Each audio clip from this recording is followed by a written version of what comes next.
The crocodiles were the scariest because they were in big containers where you look inside and you think to yourself, where are you going to open up the top and the thing's going to jump at your jugulars or something. The turtles had to have, and tortoises, some of these were snapping turtles that were ones that will lunge at you, you know. And when you grab a hold of them and get them out of the cage, you have to, like, it's almost like roping a buffalo. You got to grab them by the back of the leg, and then they'll like come out at you with their mouths snapping at you. Well, I was at work and the phone rang and they told me about a huge capture, the biggest capture they've ever had of reptiles. I walked in there and they said, okay, tell us what we should do with these animals. And my initial reaction was, where do I start?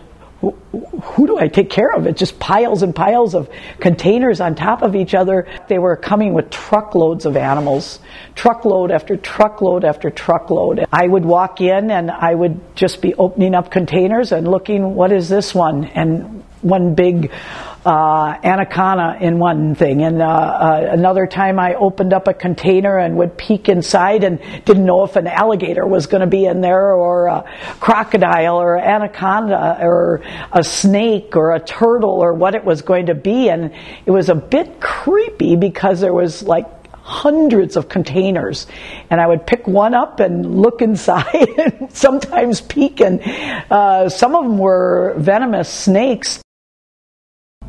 To examine them, especially the alligators, you have to dart them, you know, to give them anesthesia to be able to look at them. So I'm the doctor that's taking care of all of these animals, and if they get sick, they bring them over to our hospital.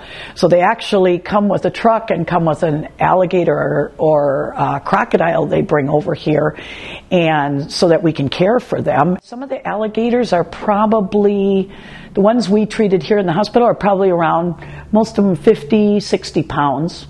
Some of them are the little tiny Chinese alligators that, or the African dwarf alligators that are like 12 pounds or 25 pounds, so some of them are smaller. I think that some of these animals, I believe, would come from zoos. And if you have a license to be able to hold these animals, you can actually keep animals like that.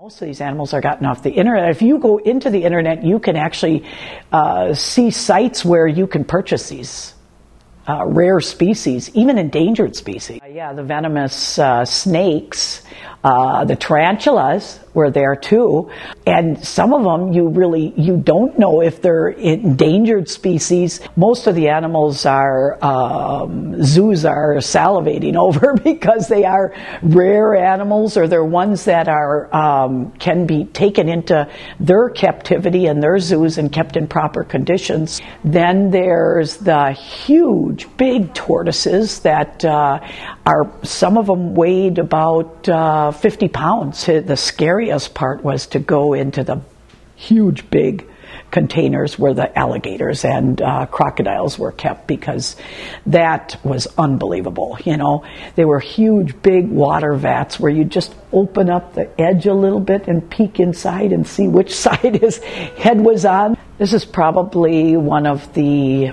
most exciting and probably one of the most unusual things that I've ever done.